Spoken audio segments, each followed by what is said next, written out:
Okay. Yeah, we're good now. And we're back. And we're back. Okay, so let me get a little closer to this mic. It's like a mile away. Okay, so Project. now is my movie, and that will be Nightmare Alley. Nightmare Alley. Yes. All right, then let's see. Let's see. Whoa.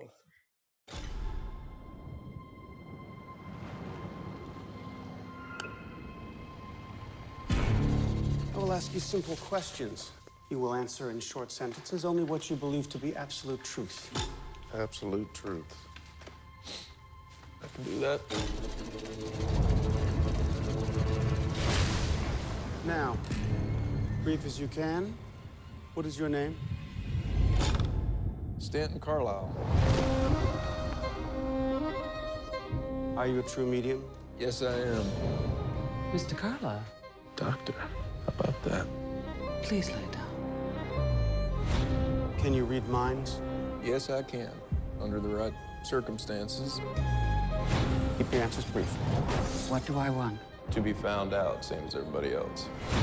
Are you in contact with the beyond? Well, we've had our share of snake charmers in the past. We deal with them. You don't fool people, Stan. They fool themselves. I've given you a fortune. It's time that you delivered. When does it end? I want to know.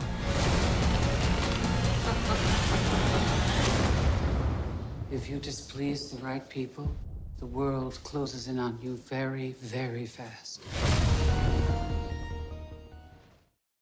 There Okay, we go. so we're back. Yeah, she's a good actress. All right, and so this film is based on a book by the same name by William Lindsay in 1946. Also, they made a movie of it before with 1947. Yeah, Exactly. Joan Blundell Really? and And Tyrone Tyrone Power. Power. Yeah. So this is director Guillermo del Toro, and starring Bradley Cooper, Rooney Mara, Cate Blanchett, and Toni Collette. This story begins in 1930. We begin seeing a good-looking guy dragging a wrapped body across the room and putting it in the hole in the floor and setting it on fire.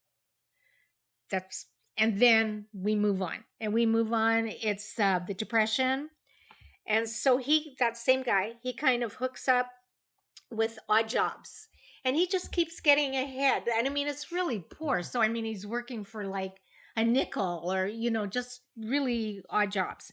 He finally ends up with this traveling, really bottom of the line Sideshow. alley carnival. Right. Right?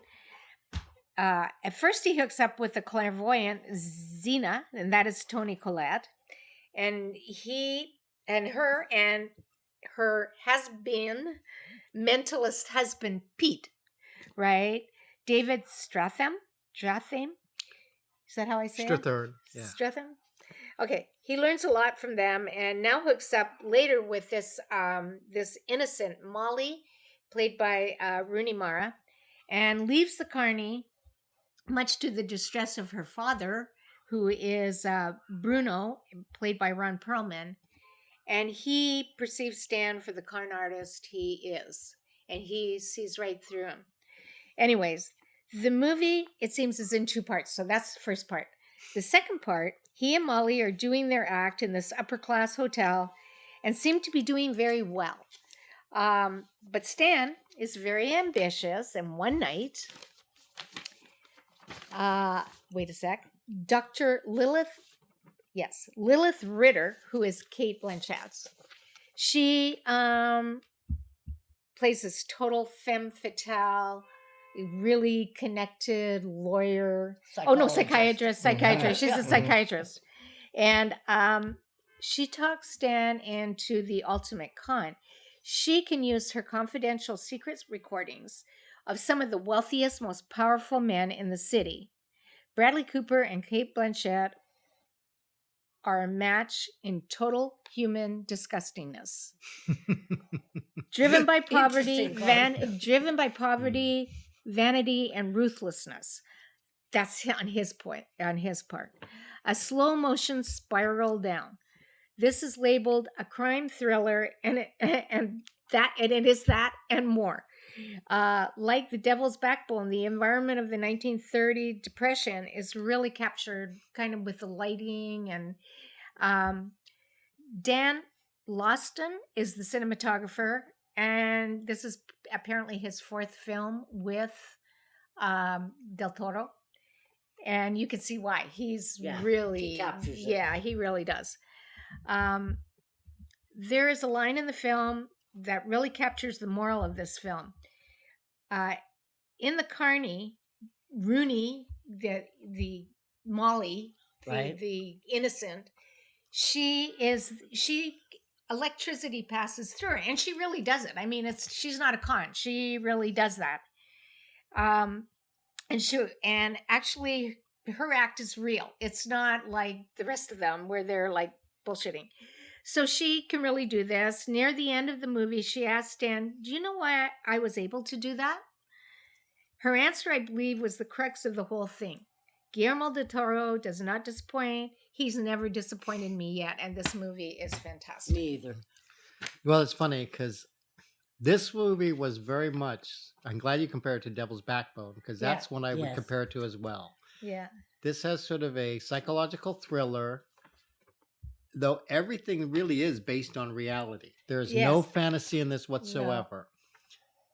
But for me, it was sort of odd because having seen the 47 version, it's like, oh, I sort of know the story. So it's basically the presentation. So again, he does it, and you're right. I think the cinematographer is great in this one. It really captures the period, the art direction, everything is sort of flawless. And again, I think you heard us talking about how the actors, such a great character actors playing the little parts.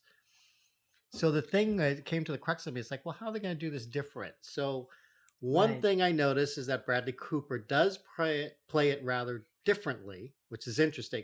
It's more of an updated version of People, I'd say is the best way to put it. That now it's more natural, whereas back then, certain things, especially the Cate Blanchett's character, the doctor character, she is sort of very different from what you see. Yet the outcome is still going to be the same, right?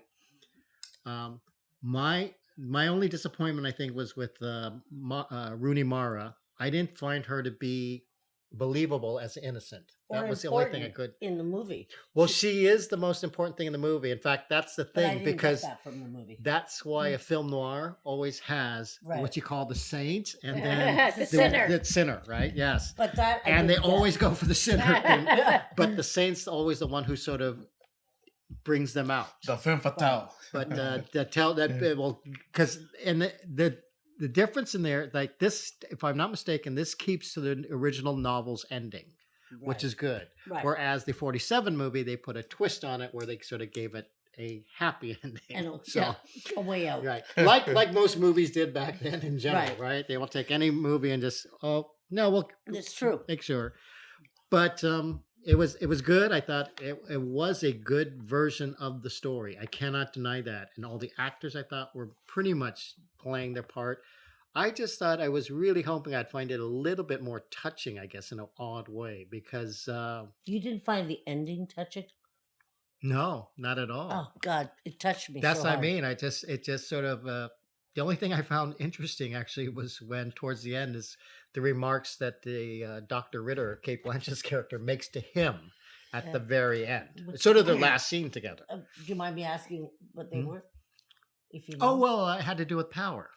Because that's the one thing I said, that's the difference now, is that, for example, he can tell that there's something odd with this woman because he's challenged by her.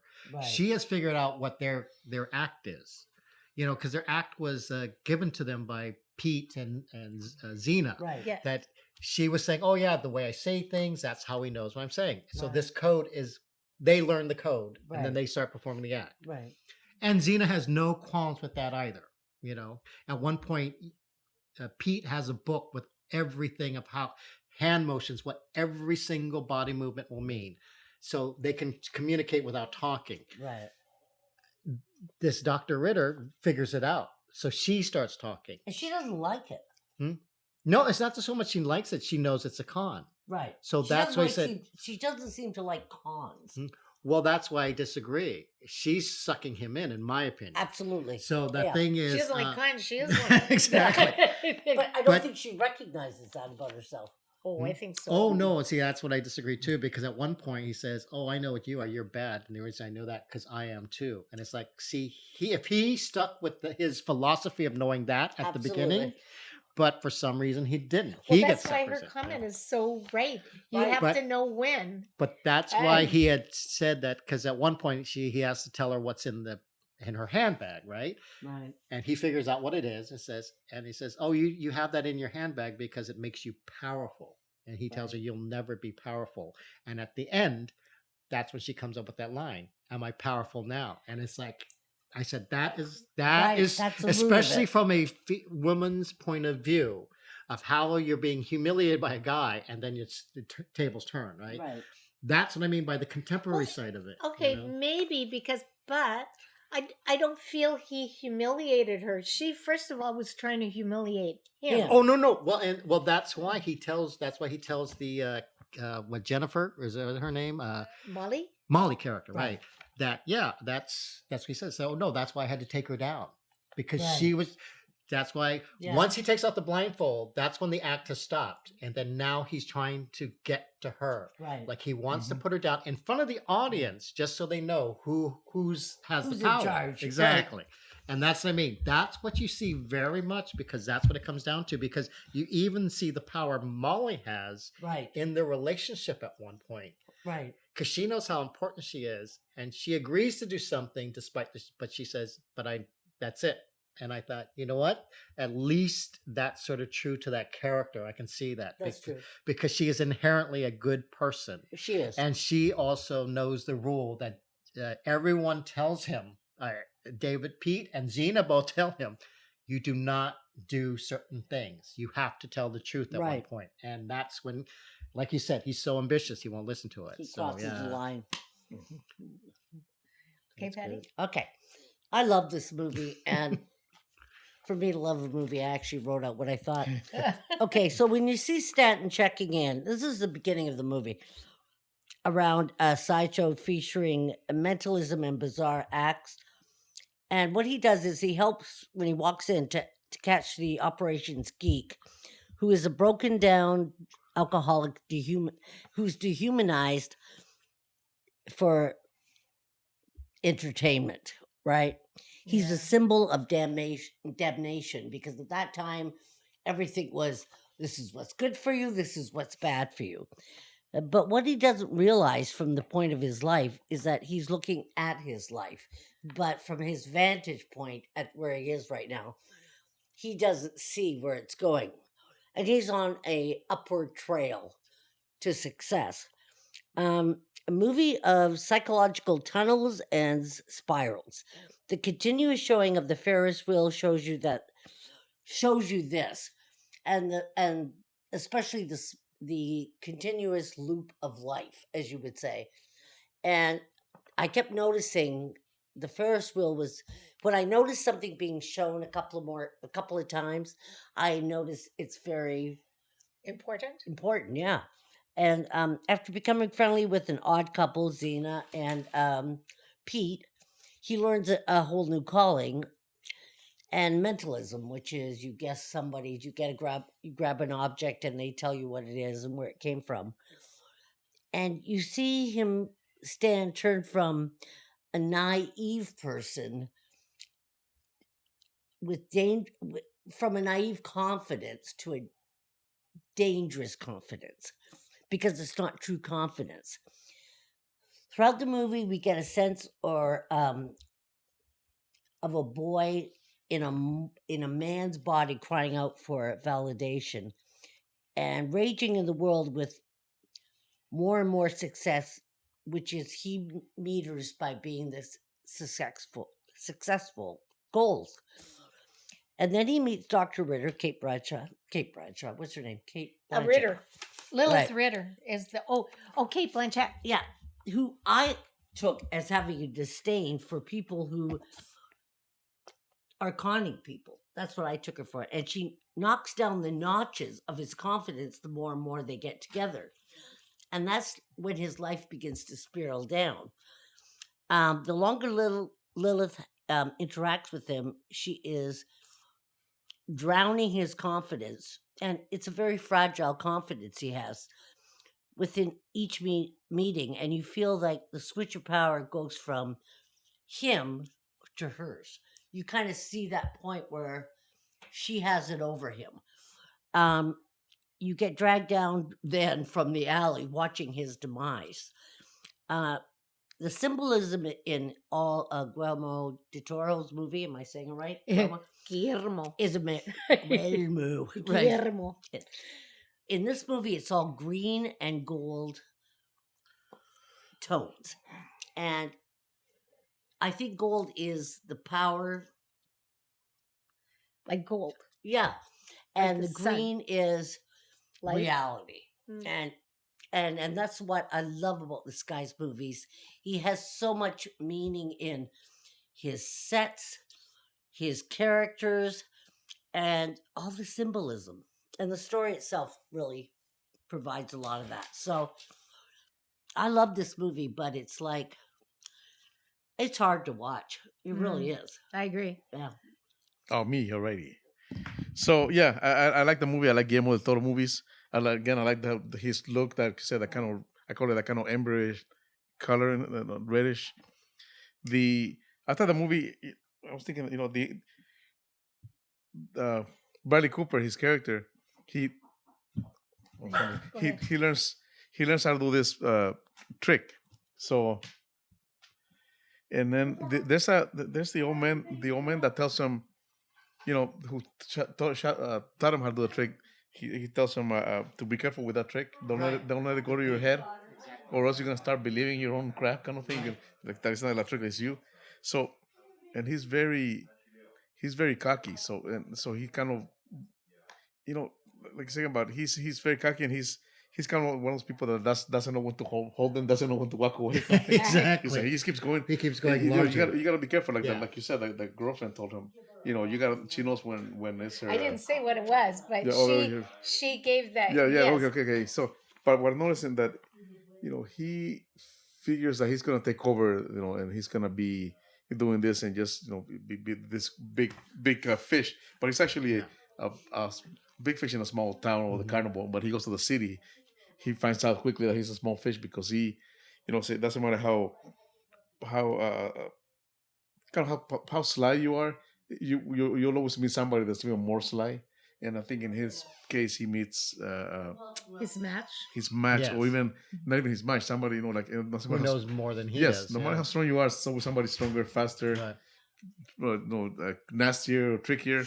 So he finds that out. He thinks he's on top, and he runs into somebody who's even more powerful inside than he does, but he challenges that for dominance. And he finds out quickly, this is who the big boys are, kind of thing with Cate Blanchett. So yeah, actually, the movie has a twist ending, and funny enough, because I watched it with Susie, she already knew where the ending was going to be, and Patty said the same thing, and I'm going like, what? And that was how the movie was going to end, and I was like, huh? Oh really? It kind of took me by surprise, okay. But they already knew. I kind of knew towards the end where it was going, but they kind of cut it way earlier. So I was like, oh, interesting. So whatever they emphasize at the beginning of a movie, it's like the last duo you were saying that too. It took me by surprise too. I was like, so sad. I was like, oh my god, it was so friggin' sad. And I thought your initial observation was so good. No. When I saw him come back as the geek. Wait, don't say that part. Well, I've given it away. It was. I found it heartbreaking. I mean, I actually had tears in my eyes because. Oh wow. If he had been a normal geek, he didn't know what they were saying to him would mean anything. But no, I disagree. I think they were all him. They were him. They were all him. Who was him? Those people had been on top at one time. Absolutely. Yeah. And they have fallen that They didn't know when to hold them and when to walk away, so they end up go down. To what the guy had told him, how they get the geek in there.